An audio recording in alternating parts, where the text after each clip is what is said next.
Welcome to Suman TV. ఆరోగ్యమే మహాభాగ్యం అని ఎప్పటి నుంచో అంటున్న మాట, దీన్ని అక్షరాల మనం పాటించాలి కాబట్టి మీకోసం మోస్ట్ క్రెడిబుల్ ఎక్స్పర్ట్స్ తీసుకొస్తోంది సుమన్ టీవీ. అండ్ ఈ యజ్ఞంలో అందరం భాగస్వాములై ఆరోగ్యకరమైన భారతదేశం ప్రపంచాన్ని నిర్మిద్దాం అని చెప్తూ ఇవాల్టి మన స్పెషల్ గెస్ట్ చాలా పేరుగాంచిన సర్జికల్ ఆంకాలజిస్ట్. ఇన్ఫ్యాక్ట్ మన రాష్ట్రంలో తెలంగాణలో బహుశా she the first lady surgical oncologist. అంటే పురుషాధిక్యం ఉండే ఈ రంగంలో కూడా తన పట్టుని సాధించడమే కాకుండా వేలకి వేల సర్జరీస్ చేసి ఎంతో మందిని క్యాన్సర్ బారిన పడిన వారిని వారి ప్రాణాలని కాపాడుతూ వారిని ఆదుకున్నారనమాట. అండ్ సుదీర్ఘమైన 25 ఏళ్ల ప్రస్థానంలో బహుశా ఎన్ని వేల మంది పేషెంట్లను చూసుంటారో లెక్క పెట్టడం చాలా కష్టం. అయితే ఇవన్నీ ఒక ఎత్తు అయితే, మహిళా సాధికారత కోసం పనిచేస్తూ అలాగే రోటరీ క్లబ్లో క్యాన్సర్కి సంబంధించిన విభాగంలో ప్రధానమైన పాత్ర పోషిస్తూ cancer prevention and screening for women ఈ రంగంలో ఈ విషయంలో చాలా శ్రద్ధ తీసుకుంటూ తన జీవితాన్ని సార్థకం చేసుకున్నారు. డాక్టర్ గీతా నాగశ్రీ గారు, సర్జికల్ ఆంకాలజిస్ట్, మనతో పాటు ప్రస్తుతం ఉన్నారు. వెల్కమ్ డాక్టర్ గీతా నాగశ్రీ గారు. Very happy, honour to have you here ma'am. Thank you అండి. మీరు ఫస్ట్ మహిళ సర్జికల్ ఆంకాలజీలో. అసలు సర్జికల్ ఆంకాలజీ పురుషుల ఫీల్డ్ అని ఎందుకు అయిపోయింది అలాగా అసలు? అంటే యూజువల్గా ఆ రోజుల్లో అంటే కొంచెం మేము ఎంబీబీఎస్ కొంచెం ముందు జనరేషన్లో కూడా ఎక్కువ సర్జికల్ బ్రాంచెస్ ఎక్కువ మేల్ డామినేటెడ్ బ్రాంచెసే ఉండేయండి. మేల్ డామినేటెడ్గా ఉండేది. ఎందుకంటే ఎక్కువ మహిళలు, దాంట్లో ఎక్కువ మహిళలు ఏంటంటే గైనిక్ ఇవే తీసుకునేవాళ్ళు. అది ఏంటంటే తర్వాత ఇప్పుడు ఈ జనరేషన్లో బాగా అంటే 30% ఉమెన్ ఇది ఉంది. దానివల్ల కూడా సర్జికల్ బ్రాంచెస్లో ఎక్కువ ఉమెన్ వెళ్తున్నారు. ఇప్పుడు బాగా ఉన్నారు మెన్ కన్నా కూడా ఉమెన్ ఎక్కువ ఉన్నారు ఇప్పుడు ఈ జనరేషన్, ఇప్పుడు ప్రస్తుతం. బట్ ఆ రోజుల్లో మహిళలు సర్జికల్ ఫీల్డ్లో చాలా తక్కువ మంది ఉండేవాళ్ళు. Right. And especially surgical oncology ఇలాంటి బ్రాంచెస్లో చాలా తక్కువ మంది ఉన్నారు. ఏళ్ళతో లెక్క పెట్టుకోవచ్చు. మీరు తీసుకున్నప్పుడు మ్యామ్ మీరు ఏమైనా సవాళ్ళు ఎదుర్కొన్నారా మీ ప్రయాణంలో మొత్తంగా? చాలా అండి, చాలా ఫేస్ చేసాం. ఇట్ ఈస్ నాట్ ఏ పూలబాట ఏం కాదు అది. ఎందుకంటే it is like A breaking A glass ceiling only. ఎందుకంటే అప్పుడు వరకు ఎందుకంటే మహిళా క్యాన్సర్స్ ఎక్కువ అండి. 50% మహిళా క్యాన్సర్స్ ఉంటాయి. బ్రెస్ట్ క్యాన్సర్ అవనివ్వండి, గైనకలాజికల్ క్యాన్సర్స్ అవనివ్వండి. ఒక మహిళ సమర్థవంతంగా చేస్తుందంటే తన్నే ప్రిఫర్ చేస్తారు. అప్పటి వరకు మేలు ఉన్నారు కాబట్టి అది తట్టుకోవటం కూడా కొంచెం కష్టం. అంటే అది మనమేమీ తప్పని పడటానికి లేదు. బట్ ఇప్పటికి చాలా మంది వస్తున్నారు కాబట్టి టాలరెన్స్ ఎక్కువ ఉంటుంది అనమాట. ఫస్ట్ ఇనీషియల్ గా ఎవరైనా ఇనీషియల్ ఫస్ట్ అనే వాళ్ళు ఫేస్ చేసి వచ్చిన వాళ్ళే కదండి. తర్వాత వాళ్ళకి మిగతా వచ్చిన భావితరాల వాళ్ళకి ఈజీ అవుతుంది అప్ప. అయితే ఈ ఆంకాలజీలోకి రావడం అన్నది, సర్జికల్ ఆంకాలజీలో స్పెషల్లీ మీకేమైనా కాలింగా అండి? అంటే మీరు ఎవరినైనా చూసి బాధపడి నేను కూడా ఒక క్యాన్సర్ కి సంబంధించిన వైద్యానికి కృషి చేయాలనుకున్నారా? అంటే అట్లా కాదండి. నేను పీజీ జిప్మర్ లో చేశానండి. Pondicherry Jawaharlal institute of medical education and research, JIPMER అని ప్రతిష్టాత్మకమైన ఇన్స్టిట్యూట్, అందరికి తెలిసిన ఇన్స్టిట్యూట్. అక్కడ చేసినప్పుడు అదేంటంటే అది ఆ రోజుల్లో సూపర్ స్పెషలైజేషన్ ఏం పెద్ద ఉండేది కాదు. స్పెషాలిటీ పీజీకి సంబంధించిన బ్రాంచెస్ ఎక్కువ ఉండేవి. కానీ దాంట్లోనే ఇప్పుడు గైనిక్ ఆంకాలజీ, సర్జికల్ అంటే surgical breast oncology, GI oncology అని వాళ్ళు చూసేవాళ్ళు. అంటే ఇట్లా సర్జికల్ ఆంకాలజీ అలా ఫీల్డ్స్ ఆ రోజుల్లో ఉండేవి కావు అక్కడ. సో ఇప్పుడు వచ్చినాయి. కానీ అప్పుడు ఏంటంటే ఈ పీజీలోనే మేము ఇవన్నీ చూసేవాళ్ళం అనమాట. చూసినప్పుడు అది పైగా అది free treatment institute.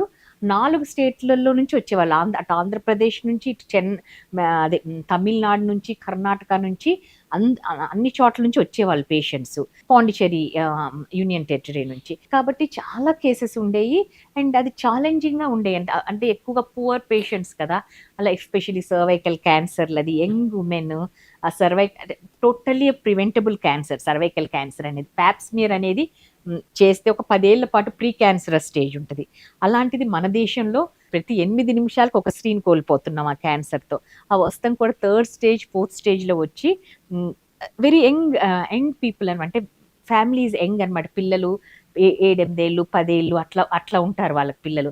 30s and early 40sలో ఉన్న వాళ్ళు దాని బారిన పడి చనిపోతున్నారు. సో అవన్నీ కొంచెం ఛాలెంజింగ్ గా అనిపించేది. అందుకని I'm interest in oncology field. Later అప్పుడు ఏంటంటే ఇంకా పెద్ద ఎక్కువ ఆంకాలజీలో సూపర్ స్పెషలైజేషన్ సీట్స్ కూడా అన్ని లేవు. జస్ట్ వర్క్ చేసి నేను అక్కడ నుంచి చాలా చోట్ల హై వాల్యూమ్ సెంటర్స్ లో చేశానండి. ఇనిషియల్ స్టేజెస్ లో అంటే ఎక్కువ సర్జరీస్ ఉండేవా?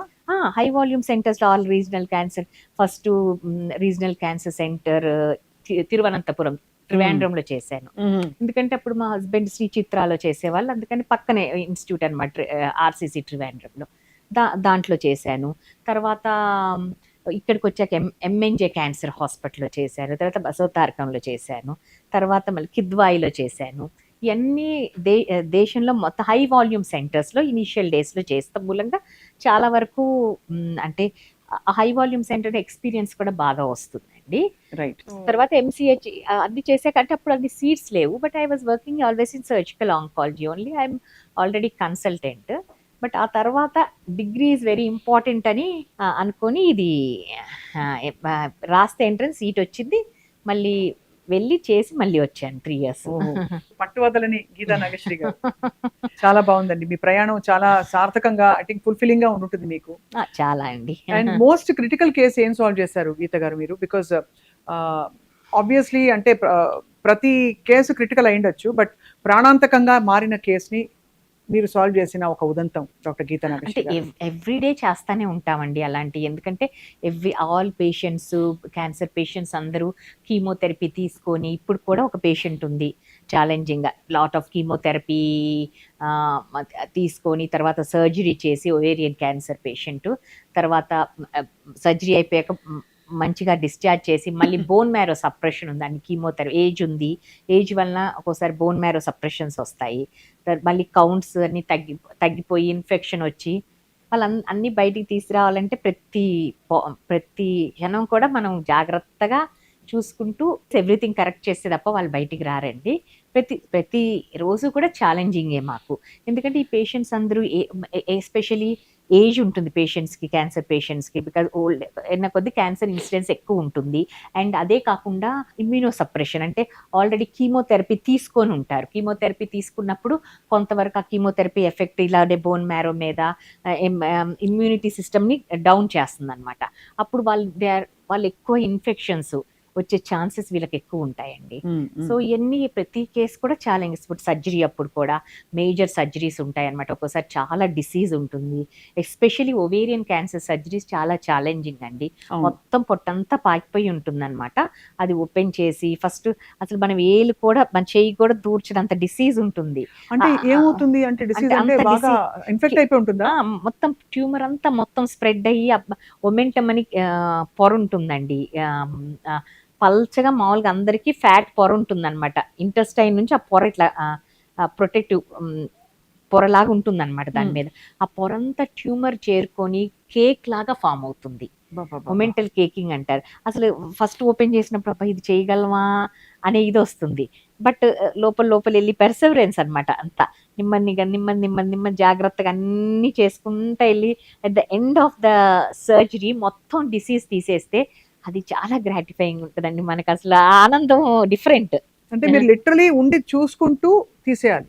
అవును. అంటే ఇదంతా ఓపెన్ సర్జరీ కదండి. అది ఓవరీ ఓపెన్ చేస్తాము. మిగతాయి మినిమల్ ఇన్వేసివ్ చేస్తాము, లాప్రోస్కోపీ, రోబోటిక్ మిగతాయి చేస్తాము. కానీ ఓవరీ క్యాన్సర్స్ ఇవన్నీ ఓపెన్ చేస్తాము. అది చాలా. అయితే మరి ఇలాంటి కేసులు బోర్డు చేసుంటారు. చేస్తుంటాం. మీ మోస్ట్ అంటే బ్యూటిఫుల్ మెమరీ మీరు కాపాడి వాళ్ళని చాలా బాగుండి ఎప్పటికో అంటే పేషెంట్ వచ్చి కలుస్తూ ఉంటారు కదా, అలాంటి బ్యూటిఫుల్ మెమరీ అంటే ఫస్ట్ టైము హైపెక్ చేసినప్పుడు అండి, ఒక 7 ఏళ్ల సాఫ్ట్వేర్ ఇంజనీర్ అమ్మాయి క్యాన్సర్ అంటే అమ్మాయికి అప్పుడు కాదు, అది second time. First time US లో she was working in US, Boston లో. అమ్మాయి అక్కడ బోస్టన్ లో మన హార్వర్డ్ వాళ్ళ సెంటర్ ఉంటుందండి, అది డానా ఫాబర్. అక్కడికి వెళ్ళినప్పుడు అక్కడే వాళ్ళు 9 months 1 year లైఫ్ స్పాన్ అనే చెప్పారంట. చెప్పినప్పుడు ఇంకా ఎందుకని అమ్మాయి ఇండియా వచ్చింది. అప్పుడు అంతకన్నా ముందు 10 years, ఇప్పుడు నేను అది చేసుకో 10 years ఎక్కువ అయిందండి, 10 years అయింది. అప్పుడు అతను ఇక్కడ సీనియర్ ఆంకాలజిస్ట్ ఆర్వి రావు గారి దగ్గరికి వెళ్ళింది. తను సర్ చేసి కీమో ఇచ్చి అప్పుడు ఏదో సర్జరీ చేసి అప్పుడు బాగానే ఉంది. 9 years తర్వాత మళ్ళీ సివియర్ రికరెన్స్ మొత్తం వచ్చేసిందండి. వచ్చినప్పుడు అది మళ్ళీ చేసి సూడోమిక్సోమా పెరిటనై అంటారు, అంటే జెల్ లాగా ఫామ్ అవుతుంది. అబ్డామిన్ అంతా ఇలా బేసిన్ జెల్ ఎత్తిపోయాల్సి వస్తుంది. అలా ఉంటుంది, అబ్డామిన్ అంతా జెల్లీ ఉంటుంది కదా, అలా ఫామ్ అవుతుంది అనమాట. ఓ క్యాన్సర్ వల్ల. పెరిటోనియల్ సర్ఫేసెస్ అన్ని. సో అదంతా వాళ్ళకి అబ్డామిన్ పెరుగుతుందండి సైజు. డిస్టింక్షన్ ఉంటుంది. దాని వలన అంటే ఇంటెస్టైన్ మధ్యలో అంతా ఇరుక్కుపోయి సరిగా తినలేకపోవటం ఇవన్నీ జరుగుతాయి. వీళ్ళందరికీ ఏ సిమ్టమ్స్ తో అసలు క్యాన్సర్ కోసం వెళ్తారు వాళ్ళు టెస్టింగ్ కోసం? అంటే టెస్టింగ్ ఏ సిమ్టమ్స్ అంటే సటిల్, అంటే అందరికీ ఒక సిమ్టమ్స్ ఉండవు. కొంతమందికి కొంచెం తినగానే ఫుల్ గా ఉంటాము, కొంతమందికి అరగకపోవటము, అజీర్ణంగా ఉంటాము, కొంతమందికి అబ్డామినల్ పెయిన్ ఉంటాము, కొంతమందికి మలమూత్ర విసర్జనలో తేడాగా ఉంటాము. ఇవి చూసి డాక్టర్ దగ్గరికి రీసెర్చ్ కోసం వెళ్తే మామూలుగా ఏదైనా చిన్న అల్ట్రాసౌండ్స్ ఏమైనా చేస్తే అప్పుడు బయటపడుతున్నాయి అన్నమాట ఈ సిమ్టమ్స్. చాలా భయానకం. సో అది హైపెక్ అని, దానికి సర్జరీయే కాకుండా మొత్తం తీసేసిన తర్వాత హైపెక్ అని చేయాలి. ఒక మెషిన్ ఉంటుంది, కీమోథెరపీ ఒక 41 degrees హీట్ చేసి లోపల సర్క్యులేట్ చేస్తాం అన్నమాట. అది చాలా, అంటే ఫస్ట్ టైం చేసినప్పుడు ఇంత డిసీజ్ చేసి, అంటే actually surgery it self is very morbid surgery అన్నమాట. అంటే చాలా సర్జరీకే చాలా రిస్క్ ఉంటుంది సర్జరీ ఇట్ సెల్ఫ్ అంత తీసినప్పుడు. అండ్ దానికి తోడు ఈ కీమోథెరపీ కూడా, ఇంకా టైమ్ ఆఫ్ సర్జరీ కూడా 8 నుంచి 10 గంటలు ఈజీగా పడుతుందండి. ఇది తీస్తాము, ఈ డిసీజ్ నెమ్మదిగా మొత్తం క్లీన్ చేస్తాము, ఆ తర్వాత ఆ మెషిన్ పెడతాము. ఆ మెషిన్ ఆన్ లోపలే కీమోథెరపీ సర్క్యులేషన్ టైమే 90 minutes ఉంటుంది. అది పెడతాము, తీస్తాము, దాన్ని వాష్ ఇస్తాము, ఇవన్నీ కూడా 2-3 hours అక్కడే అయిపోతుంది. సో అంత prolong surgery it self is challenging surgery. And దానికి తోడు మళ్ళీ కీమోథెరపీ ఇంట్రాపరేటివ్ పీరియడ్లో ఇస్తాము. ఇవన్నీ కొంచెం రిస్క్ అను, పేషెంట్ జాగ్రత్తగా, ఇంకా పోస్ట్ ఆప్ బాగా జాగ్రత్తగా తీసుకొని పేషెంట్ని బయటికి తీసుకురావాలి. సో అది ఫస్ట్ టైం చేసినప్పుడు అది నాకు చాలా ఛాలెంజింగ్ అనిపించింది. ఇప్పుడు 10 years అయిపోయింది. ఇప్పుడు ఎక్కడికన్నా షీ లైక్స్ దట్, అంటే ఎప్పుడైనా అవేర్నెస్ ప్రోగ్రామ్ నన్ను పిలవండి మేడం అంటే, చాలాసార్లు అవేర్నెస్ ప్రోగ్రామ్ చేసినప్పుడు తను టాక్స్ కూడా ఇచ్చిందండి. చాలా వర్కింగ్ సాఫ్ట్వేర్ ఇంజనీర్, ఇప్పుడు వర్క్ చేస్తుంది. అమేజింగ్ అండి. డాక్టర్ గీతా నాగేశ్వరి గారు, అందరికీ ఒక అత్యాస లాంగ్ లైఫ్ ఉండాలని. సో 100 ఏళ్ళు లాంగ్ లైఫ్ ఉండాలంటే మీరు కనుగొన్నది ఏంటి మీ మెడికల్ ప్రాక్టీస్ లో చూస్తున్న పరిస్థితుల్లో? లాంగ్ లైఫ్ ఉండాలంటే ఒకటండి, హెల్దీ లైఫ్ స్టైల్ మెయింటైన్ చేస్తాం. హెల్దీ లైఫ్ స్టైల్ అంటే ఏంటి అని అడుగుతారో, అది యాక్చువల్లీ డైట్కి వస్తే బ్యాలెన్స్డ్ డైట్. అంటే ఇది తినకూడదు అది తినకూడదు అంటాం కన్నా కూడా everything in moderation is good అండి. అతిగా తినకుండా కొంచెం ఇది తినకూడదు, ఐస్ క్రీమే తినకూడదు, ఈ స్వీట్సే తినకూడదు, అలా కూడా కాదు, కొంచెం తినొచ్చు, ఎక్కువ తినకూడదు. అది మోడరేషన్.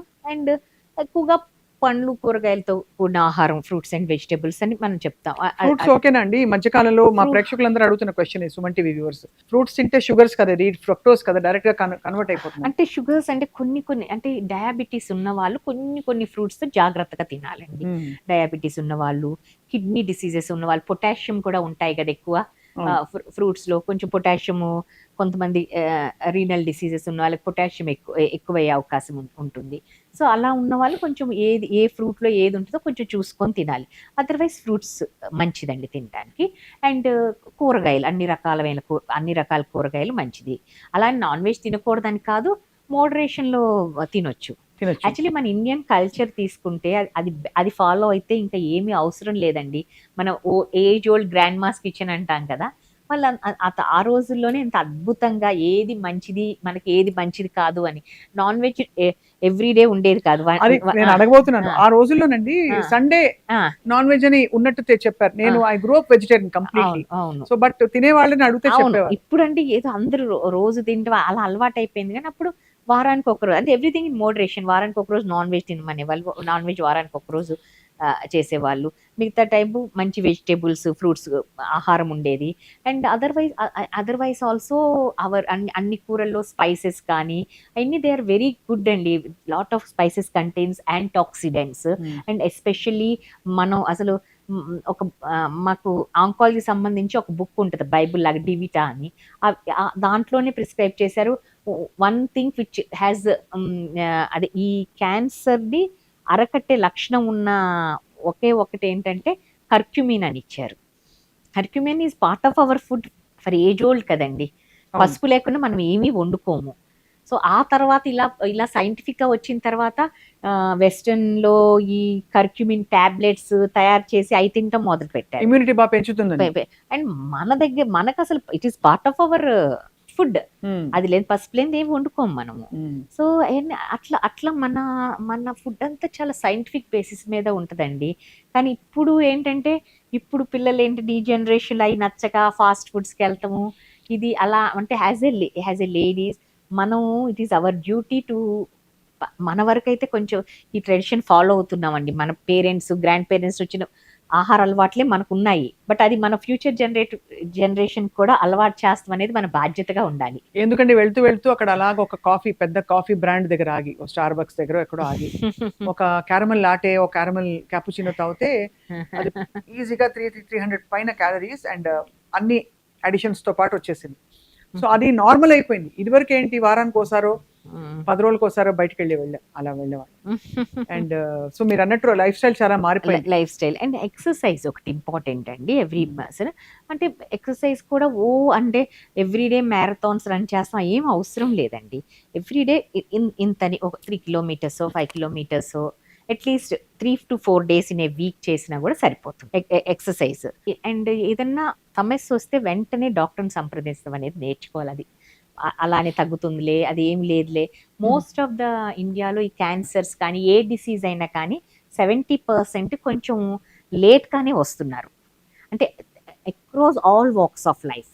అంటే బీట్ అంటే ఎవరైనా ఎడ్యుకేటెడ్ అన్ఎడ్యుకేటెడ్ కానీ సోషియో ఎకనామిక్ స్టేటస్లో అతీతంగా అందరూ ఈవెన్ ఎడ్యుకేటెడ్ అందరు కూడాను లేట్ స్టేజెస్లోనే వస్తున్నారు. అండ్ ఈ స్క్రీనింగ్ ఒకటి చేసుకోవాలండి, ఎస్పెషలీ లేడీస్ 40 దాటిన అంటే 1 in 28 ఉమెన్కి ఇప్పుడు బ్రెస్ట్ క్యాన్సర్ వస్తుందని మన గణాంకాలు చెప్తున్నాయి. 40 దాటిన ప్రతి స్త్రీలు కూడాను మహిళలు అందరూ కూడా ఈ మ్యామోగ్రఫీ టెస్ట్ చేయించుకోవాలండి. మ్యామోగ్రఫీ అండ్ అల్ట్రాసౌండ్ బ్రెస్ట్ ఇది చేయించుకోవటం వలన అంటే మనకి చేతికి తగలాలంటే అది అట్లీస్ట్ ఒక చిన్న చెర్రీ సైజ్ అనుకోండి అంటేనే తగులుతుంది మన చేతికి. అప్పటికే కొన్ని ఈ క్యాన్సర్స్లో కూడా అగ్రెసివ్ టైప్స్ ఉంటాయండి. ఆ అగ్రెసివ్ టైప్స్ అయితే మన చేతికి తగిలే లోపలే డ్యామేజ్ అయిపోతుంది, వేరే బ్లడ్లోకి వెళ్ళిపోయి వేరే అవయవాలకు స్ప్రెడ్ అయిన కూడా చూసామన్నమాట. అందుకని ఈ మ్యామోగ్రఫీలో ఏంటంటే చిన్న ఆవగింజ సైజులోనే మిల్లీమీటర్ సైజులో తెలుస్తుంది. అప్పుడు దాని యొక్క పరిణామాలు తక్కువ ఉంటాయి అన్నమాట, అట్లీస్ట్ డ్యామేజ్ అనేది తక్కువ ఉంటుంది. సో ప్రతి ఒక్కరు కూడా మ్యామోగ్రఫీ, అల్ట్రాసౌండ్ బ్రెస్ట్, వీలైతే అల్ట్రాసౌండ్ అబ్డామిన్ అంటే ఇండికేషన్ ఉన్నప్పుడు అది కూడా చేయించుకోవచ్చు. అంటే ఒక జస్ట్ సింపుల్ టెస్ట్ చాలా వరకు బయటపడతాయి. దాంట్లో ఎక్కడ ఏమన్నా కిడ్నీలో ఏమన్నా ట్యూమర్ ఉన్నా, లివర్లో ఏమైనా ట్యూమర్ ఉన్నా, యూట్రస్లో ఉన్నా, ఓవరీస్లో ఉన్నా బయటపడుతుంది. సో ఈ టెస్ట్లు రెగ్యులర్గా చేయించుకోవాలి. అండ్ ఏదన్నా ఇప్పుడు ఈ డయాబెటీస్ కానీ హైపర్ టెన్షన్ కానీ అలా ఉంటే కంట్రోల్ పెట్టుకోవాలి. ఇంకోటి ఏంటంటే stress. Most of the cancers especially so the breast cancer నేను నా అబ్జర్వేషన్, ఎందుకంటే ఎక్కువ ఉమెన్ కాబట్టి బ్రెస్ట్ చాలా వరకు వస్తాయి. చెప్పాలి మ్యామ్, బికాజ్ ఇది క్యాన్సర్ ఎందుకు వస్తుందంటే చెప్పలేకపోతున్నారు. అట్లీస్ట్ మీరు ఒక కామన్ థ్రెడ్ చూసారు కదా. అవును, అంటే ఈ ఉమెన్ నేను చూశానండి. అంటే అది నేనే స్పెసిఫిక్గా సైంటిఫిక్ స్టడీ అట్లా పేపర్ అట్లా లేకపోయినా కానీ వి అబ్జర్వ్ కదండి. బట్ ఉమెన్ స్ట్రెస్గా అంటే ఇప్పుడు single women those who are facing lot of stress వాళ్ళకి ఎక్కువ incidence of breast cancer. Stress is one of the major factor especially so for breast cancer అండి. అదర్ రీజన్స్ ఏంటంటే lifestyle మారిపోవటము. ఇప్పుడు అన్నీ మారిపోయినాయి కదండి. ఇప్పుడు మనం చూసుకుంటే ఇప్పుడు మన జనరేషన్కి ఇప్పటికి మనం చూసుకుంటే ఈ ఏజ్ ఆఫ్ మెనార్కి తగ్గిందండి. అప్పుడు 13-14 ఉంటే ఇప్పుడు age of menarche 9-10-11 maximum. Maturity 10-11కే అమ్మాయిలు మెచ్యూర్ అవుతున్నారు. And age of menopause average అప్పుడు 48, 49, 45 నుంచి 48 వరకు వచ్చేసేది మెనోపాస్. ఇప్పుడు యావరేజ్ ఏజ్ 51, 52-53 ఇయర్స్ కూడా ఉమెన్ ఆర్ మెన్స్ట్రుయేటింగ్. 53-54 వరకు కూడా women are menstruating. And years of hormone exposure పెరిగింది. పైగా మనము త్రాగే నీళ్ళు, తినే ఆహారం, పీల్చే గాలి అన్నీ కలుషితము. అండ్ ఎస్పెషలీ ఈ మనం పాలు వీటన్నిటికి కూడా ఏది న్యాచురల్ గా రావట్లేదండి. ఎన్నిటిని అంటే ఎంత హెల్దీ అని అనుకున్నా, హోమ్ కుక్డ్ అనుకున్నా, ముడి పదార్థాలన్నీ కూడా కంటామినేటెడ్, అడల్టరేటెడ్. ఇప్పుడు పాలు తీసుకున్నాం అనుకో, ఏదైనా ఇంజెక్షన్ ఆక్సిడెంట్ ఇవ్వండి గోవులకి ఇస్తున్నారు కాబట్టి ఆ ఎఫెక్ట్ ఉంటుంది డెఫినెట్ గా.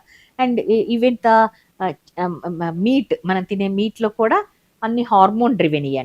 ఇవన్నీ increase years of hormone exposure కూడా పెరిగింది. ఇవన్నీ కూడా ఒక కారణం, ఈ మహిళల్లో క్యాన్సర్స్ ఎక్కువ అవటానికి ఇవన్నీ కారణం. సో ఇది ఇప్పుడు క్యాన్సర్లు పెరిగిపోయాయి. అఫ్ కోర్స్ ఇండియా ఇప్పుడు ఇదివరకు ఉన్న హెల్దీ ఇండియా అంటే ఎక్కడో మూలకు ఒక పెద్ద పెద్ద కేసు మహమ్మారి లాంటి వ్యాధి చూసేవాళ్ళం. ఒకప్పుడు అంటే మనకి టీబీ లాంటి ఎంత సివియర్ ఎండమిక్స్ ఉన్నా కూడా డీల్ చేసుకున్నాం. బట్ అప్పుడు ఇండియా హెల్దీగా ఉండేది, ఇప్పుడు అన్హెల్దీగా మారింది అనుకుంటున్నాం. సో 3 ఫ్యాక్టర్స్ చెప్పాలంటే మ్యామ్ మనం ఇప్పుడు ఇండియా అన్హెల్దీగా మారడానికి ఏం చెప్తారు? ఒకటి లైఫ్ స్టైల్ అండి. నేను ఇప్పుడు ఆల్ చెప్పిన ఫ్యాక్టర్స్ అన్ని అంటే మన చేతుల్లో లైఫ్ స్టైల్ కూడా కొన్నేమో కరెక్టబుల్ కాజెస్ ఉంటాయి, కొన్ని నాన్ కరెక్టబుల్ కాజెస్ ఉంటాయండి. ఇప్పుడు కొన్ని మన చేతుల్లో ఉండవు. అంటే ఇప్పుడు మనం తినే ఆహారం, పీల్చే గాలి, తాగే నీరు మన చేతుల్లో ఉండేది కాదు. అన్ని కలుషితమైనవి. ఇప్పుడు పాలంటే ఇక్కడ ఆర్గానిక్ అన్ని ఎవరు తెచ్చుకోలేరు. ఇప్పుడు మన సిటీస్ లో ఉన్నాం అనుకో, we have to depend on packets, ఇవే డిపెండ్ అవ్వాలి. So life style is one thing. Life style is the thing. And ఇంకోటేమో ఈ ఫాస్ట్ దీని వల్ల స్ట్రెస్ ఎక్కువైపోయిందండి. అదొకటి స్ట్రెస్ అంటే ఇప్పుడు ఉమెన్ అనుకోండి, ఒకప్పుడు women is confine to the house. మనం నీతి సారాలో డిస్క్రైబ్ చేస్తారు కదా, ఐడియల్ ఉమెన్ కార్యేషు దాసి కర్ణేషు మంత్రి భోజ్యేషు మాత అని. They are the virtues describe for the ideal women. But ఇప్పుడు ఈ తరంలో స్త్రీలు, they are not neglecting those. In addition, not instead of that, in addition to performing all those virtues, they are excelling in their careers. And they are బయట చూస్తే ఏ రంగంలో చూసినా కానీ, even స్వచ్ఛంద సంస్థలు కూడా, ఉమెన్ రన్ చేసిన స్వచ్ఛంద సంస్థలే చాలా టాప్ పొజిషన్లో ఉన్నాయండి ఇప్పుడు చూస్తే. అండ్ ప్రతి దాంట్లో కూడా వాళ్ళు they are making mark in their careers. ఇల్లు కూడా సమర్థవంతంగా చేసుకుంటున్నారు. ఇట్ ఈస్ మల్టీ టాస్కింగ్ అండి. We are able to do. But ఆ స్ట్రెస్ అనేది చాలా ఉమెన్ ఎస్పెషలీ. సో మెన్ కూడా చాలా బిజినెస్లని దాన్ని చాలా లైఫ్ స్టైల్ అంతా మారిపోయిందండి. సో అదొక కారణం. Stress is big reason. So lifestyle stress కాకుండా ఏజ్, మన లైఫ్ ఎక్స్పెక్టెన్సీ కూడా పెరిగింది, స్పాన్ పెరిగింది కాబట్టి as you grow old, all these heart attacks కానీ క్యాన్సర్స్ కానీ ఎక్కువ ఎంకన్నా ఓల్డ్ లోనే వస్తాయి కదా. మన ఇండిపెండెన్స్ వచ్చినప్పుడు మన లైఫ్ ఎక్స్పెక్టెన్సీ ఈజ్ 45 years అండి, అరౌండ్ దట్. బట్ ఇప్పుడు life expectancy 75, 80 life expectancy. Mean 80 years కూడా వాళ్ళు ఇండిపెండెంట్ గా they are able to travel, foreign travel వెళ్తున్నారు, చిల్డ్రన్ దగ్గరకో లేకపోతే వాళ్ళు ఫన్ ట్రిప్స్ కో. 80 years కూడా they are independently travelling. So almost double అయింది లైఫ్ ఎక్స్పెక్టెన్సీ.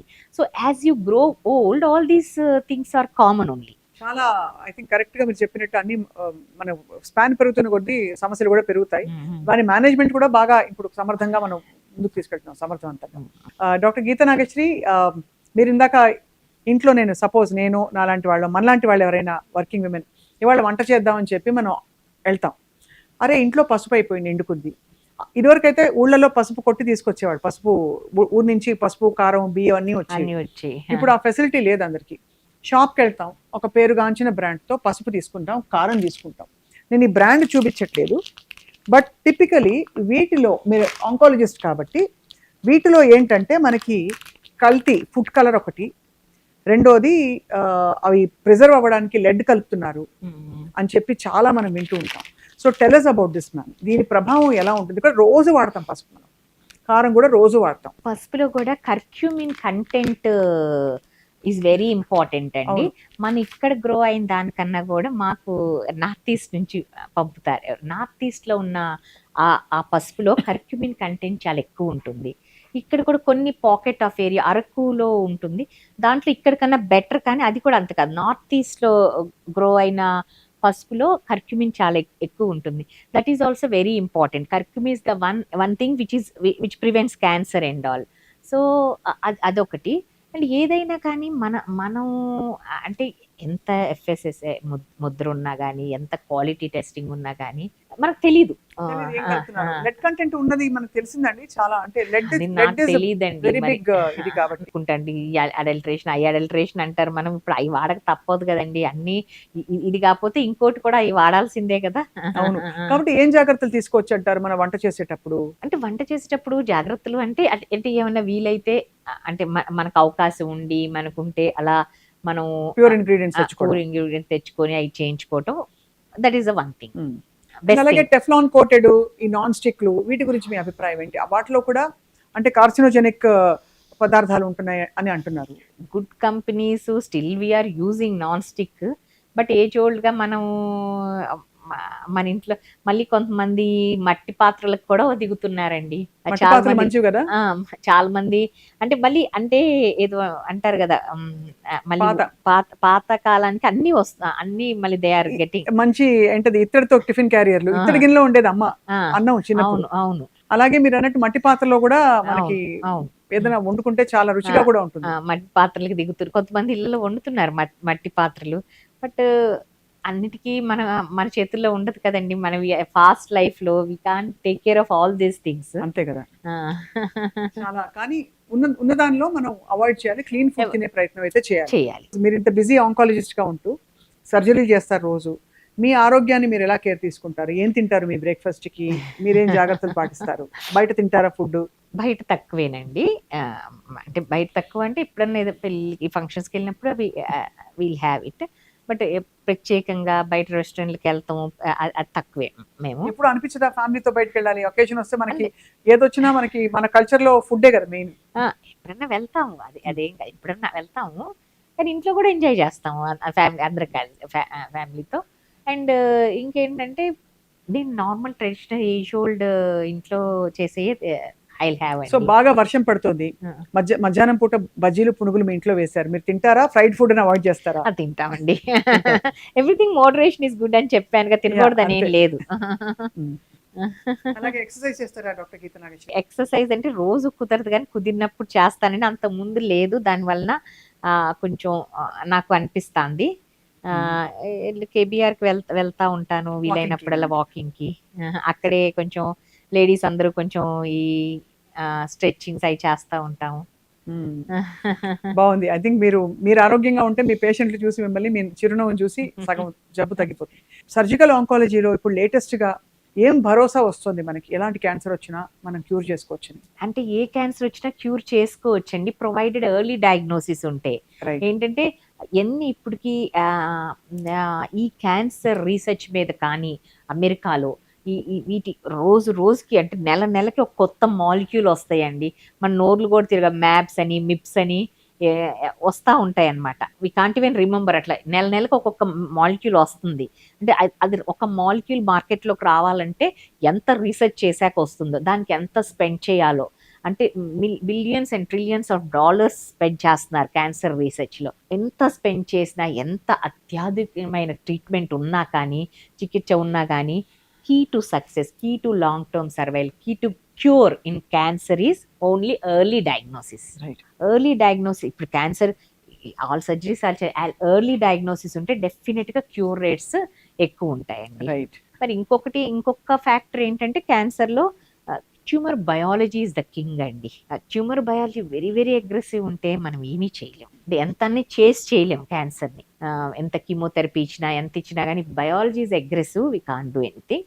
ఏ ఒక్కరు సిమ్టమ్స్ వచ్చినా కానీ అంటే తెలుస్తూ ఉంటుంది. ఇలా మనకు ఎక్కడన్నా పుండై అది హీల్ అవ్వకపోయినా కానీ, దగ్గు అంటే దగ్గు సాధారణంగా 1 వారం ఉంటుంది, 2 వారాలు ఉంటుంది. అంతకు మించి 1 నెలల తరబడి దగ్గు వచ్చిందే డెఫినెట్గా డాక్టర్ సంప్రదించాలి. అలానే ఏదన్నా ఇక్కడ లోపల పుండ్లు కానీ, నోట్లో ఇక్కడ నెక్లో ఏదైనా నోట్స్ కానీ ఉన్నా కానీ, అండ్ బాడీలో ఎక్కడైనా స్వెల్లింగ్ ఉన్నా కానీ, అండ్ మలమూత్ర విసర్జనలో ఏదైనా తేడా ఉన్నా కానీ, అండ్ బ్లడ్ ఏమైనా వస్తున్న యూరిన్లో కానీ, మోషన్లో కానీ, లేకపోతే మెనోపాస్ అయిన తర్వాత మహిళలకి బ్లీడింగ్ కానీ, స్పాటింగ్ చిన్న రక్తం చుక్కలా కనిపించినా కానీ, ఇవన్నీ సిమ్టమ్స్ రెడ్ ఫ్లాగ్స్. అలర్ట్గా ఉండాలి.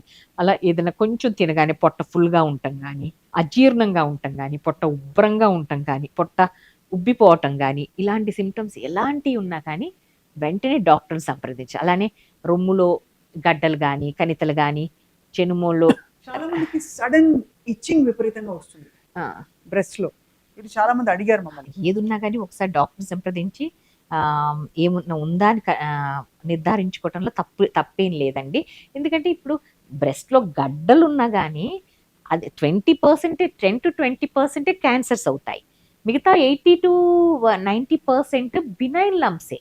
ఫైబ్రాయిడ్ బట్ ఇది క్యాన్సర్ గడ్డ, బినైన్ గడ్డ, అదే నార్మల్ గడ్డ అనేది నిర్ధారించుకోవటం మాత్రం చాలా అవసరం. సో అయితే మీరు ఇచ్చిన పాయింటర్స్ ఫుడ్లో మనం పాటించే moderation and positive mind set ఉంటే మాత్రం 100% I think. Unfortunately cancer diagnose అయినా కానీ ఇప్పుడు చికిత్స చేసేటప్పుడు ఎవరైతే ఏ పేషెంట్ అయితే పాజిటివ్ మైండ్ సెట్లో ఉంటారో, ఇది ఇది నన్నేం చేస్తుంది, నన్నేం చేయలేదు, I can fight it out అని అనుకుంటారో వాళ్ళు డెఫినెట్లీ ఈ క్యాన్సర్ మీద డెఫినెట్గా వాళ్ళు జయించగలరు. చాలా బాగుంది. నేను అదే ఏం చేస్తారనమాట ఈ క్యాన్సర్ అని వినగానే, especially so the young women, అంటే దోస్ ఫ్యామిలీస్ ఆర్ యంగ్ ఉంటారు కదండి, పిల్లలు అప్పుడే డిగ్రీలు, టీనేజ్ పిల్లలు, అబౌట్ జస్ట్ అడల్ట్ లోకి ఎంటర్ అవటం, జస్ట్ డిగ్రీస్ అలా కంప్లీట్ అవుతాం, లైక్ ఇంటర్మీడియట్లో ఉంటాం, అలా ఏజ్లో వచ్చినప్పుడు మదర్స్కి డెఫినెట్గా అంటే తనకి క్యాన్సర్ అనగానే భయము, తనకేమన్నా అయితే ఫ్యామిలీ తనకన్నా కూడా ఫ్యామిలీ ఏమైపోతుందో, పిల్లలు ఏమైపోతారో అని ఆందోళన, అది సహజం ఎవరికైనా కానీ. దానివల్ల చాలా డిప్రెషన్కి వెళ్తారు. సో వీళ్ళ కౌన్సిలింగ్ అనేది very important. More than treatment, first council చేశాక నేను ట్రీట్ చేస్తాను. ఎందుకంటే చాలా వరకు మేము కౌన్సిల్ చేసి, ఒక్కసారి మేము కౌన్సిల్ చేస్తాం కన్నా కూడా కొంతవరకు కన్విన్స్ అవుతారు. ఆల్రెడీ అదే జబ్బులో బారిన పడి చికిత్స పొంది దాన్ని జయించి నార్మల్ లైఫ్ లీడ్ చేసే వాళ్ళు కొంతమంది నెంబర్స్ పేషెంట్స్ కొంతమంది కౌన్సిలింగ్ రెడీగా ఉంటారు, వేరే వాళ్ళని కౌన్సిలింగ్ చేస్తాను. అలాంటి సమయంలో ఒకసారి వీళ్ళతో మాట్లాడండి, వీళ్ళు చాలా బాగా చెప్తారు మీకు, వీళ్ళు కూడా ఇలానే అప్పుడు ఫస్ట్ ఫేస్ చేశారు, ఇప్పుడు అంతా చాలా నార్మల్ లైఫ్ లీడ్ చేస్తున్నారు, they are doing jobs, they are doing businesses, భరోసా. అలా వాళ్ళు మాట్లాడినప్పుడు చాలా రిలీఫ్గా ఫీల్ అవుతారండి. పేషెంట్ సపోర్ట్ గ్రూప్ అంటాం కదా, అట్లా. ఇప్పుడు మేము కౌన్సిల్ చేస్తాం, ఒకవేళ అప్పుడు కూడా వాళ్ళు ఇంకా డిప్రెషన్లో ఉంటే వేరే ఈ పేషెంట్ సపోర్ట్ గ్రూప్ అని వాళ్ళతో చేయించుతాము. ఆ తర్వాత కొంతవరకు అంటే ఏ న్యూస్ అయినా విన్నప్పుడు ఫస్ట్ ఇది ఉంటాయి కదండి, ఈ స్టెప్స్, డినయల్ ఉంటుంది. అంటారు డాక్టర్, అది నా రిపోర్ట్ కాదేమో డాక్టర్ గారు, నాకు అలా రాదు, అలా అని నాకెందుకు వస్తుంది, తర్వాత యాంగ్రీ అనమాట, నాకు ఎందుకు వస్తుంది డాక్టర్ గారు, పక్కన వాళ్ళు రోజుకి ఇన్ని పెట్టెలు స్మోకింగ్ చేస్తారు, అవి చేస్తారు, ఈ చేస్తారు, ఆల్కహాల్ తీసుకుంటారు, నేను టీ టోటలర్ని, చాలా మంచి లైఫ్ స్టైల్ మెయింటైన్ చేస్తాను, యోగా చేస్తాను, ఎక్సర్సైజ్ చేస్తాను, వెజిటేరియన్, నాన్ వెజ్ కూడా తిన్ను, నాకెందుకు వచ్చింది అనే ఇదిలో ఉంటారు, యాంగర్లో ఉంటారు. తర్వాత డినయల్, యాంగర్, తర్వాత బార్గెనింగ్కి వస్తారు, తర్వాత యాక్సెప్టెన్స్ ఉంటుంది. వన్స్ దే యాక్సెప్ట్ దిస్, వాళ్ళని అప్పుడు కొంచెం పాజిటివ్ మైండ్ సెట్లోకి తీసుకెళ్తే డెఫినెట్గా ఈ ట్రీట్మెంట్ ప్రాసెస్ కానీ, ఇది జర్నీ కదండి, ఒక్కరోజు. ఇప్పుడు కార్డియాక్ సర్జరీ అనుకోండి, ఒక రోజు వారం రోజులో ఒక డెఫినెట్ పీరియడ్, ఇది అట్లా కాదు కదా, మనము రిలాప్స్ కాకూడదు. మళ్ళీ సర్జరీ అయిన తర్వాత కీమోథెరపీ ఒక 6 నెలల అట్పాటు ఉంటుంది మామూలు అందరి పేషెంట్స్కి. ఆ తర్వాత మళ్ళీ రేడియేషన్ ఉంటుంది 1 నెల. ఇవన్నీ ఆ కీమోథెరపీ అప్పుడు తాత్కాలికంగా కొన్ని ఇబ్బందులు ఉంటాయి, కాదనట్లేదు. కానీ కీమోథెరపీ అంటేనే అంటే ఏంటంటే, మన దేశంలో ఏంటంటే ఒకరికి వచ్చింది అంటే అందరూ సలహాలు ఇస్తారు. ఆ సలహాలు, అమ్మో కీమోథెరపీయా, పలానా వాళ్ళకి ఇస్తే అట్లయింది, పలానా, వీళ్ళు భయపడిపోతారు. అలా కాదు, ఎప్పుడు పాజిటివ్గా ఇవ్వాలన్నమాట కౌన్సిలింగ్. కీమోథెరపీ అంటే వాళ్ళు ఏంటో ఒక భూతం లాగా చూస్తారు.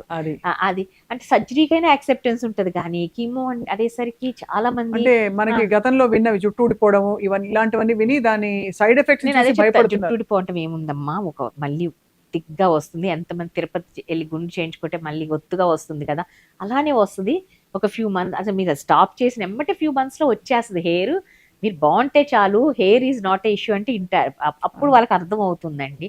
మిగతా అన్ని సైడ్ ఎఫెక్ట్స్ కానీ అన్ని, ఇప్పుడు సైడ్ ఎఫెక్ట్స్ కూడా ఎదుర్కోవటానికి, వామిటింగ్స్ ఇవన్నీ ఎదుర్కోవటానికి మంచి మెడిసిన్స్ వచ్చినాయి. అన్ని డెఫినెట్గా అందరూ మానిటర్ చేస్తూ ఉంటాం కదా ప్రతిదీ, అందుకని అలా కొంచెం కౌన్సిల్ చేస్తే అప్పుడు దీనికి వస్తారు. టు ద ఎక్స్టెంట్ ఏంటంటే కీమోథెరపీ ఇస్తాం అనగానే వాళ్ళు భయపడిపోయి, ఎవరు భయపడిపోయి అసలు పొటెన్షియలీ క్యూరబుల్ అంటే వాళ్ళు ఎర్లీ స్టేజ్గా మా దగ్గరకు వచ్చినా కానీ వీటి వల్ల డిలే చేస్తాం. ఆల్టర్నేటివ్ మెడిసిన్స్ ఉంటాయి కదా, ఆల్టర్నేటివ్ మెడిసిన్స్ వాళ్ళు కూడా మీకు తగ్గిపోతుంది అని చివరి వరకు పెట్టి, అసలు చాలా మంది ఒకళ్ళిద్దరు చాలా మంది పొటెన్షియలీ క్యూరబుల్ ఎర్లీగా మా దగ్గరకు వచ్చి, తర్వాత వచ్చినప్పుడు అసలు మొత్తం స్ప్రెడ్ అయ్యి మొత్తం ట్యూమర్ అంతా బ్రెస్ట్ ఎస్పెషల్లీ బ్రెస్ట్ అంతా ట్యూమర్తో ఫిల్ అయిపోయి ఆ స్టేజ్లో వచ్చారు. అంటే ఏం చేస్తున్నాం, ఇలా ఎందుకు వచ్చారంటే ఆల్టర్నేటివ్ ట్రీట్మెంట్ తీసుకుంటున్నాం, ఇంకా తగ్గిపోతుంది అంటున్నారు. ఇంకా మాకు ఇప్పుడు ఇంత వచ్చిన తర్వాత మాకే అనుమానం వచ్చి వచ్చామంటారు. అప్పుడు పొటెన్షియల్లీ క్యూరబుల్ డిలే చేస్తున్నారు. డిలే చేస్తారు, అప్పుడు ఇన్క్యూరబుల్ అయిపోతుంది. సో మొత్తం మీద బట్ ఐ థింక్ మీరు అన్నట్టు advancements and correct medical care తో అవును, cancer is very curable these days ma'am. Curable అండి. And early detection is the key. Early detection is the key to success in cancer. So doctor Geetha Nageswari garu, ఎప్పటికప్పుడు మిమ్మల్ని మేము పలకరిస్తూ ఉంటాం విత్ యువర్ పర్మిషన్.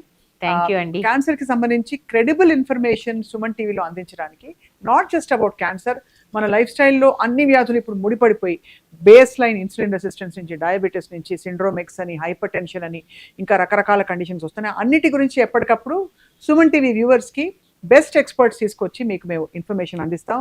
మనందరం అప్రమత్తం అవుదాం, ఆరోగ్యాన్ని కాపాడుకుందాం. Thank you very much. Thank you Swapna గారు.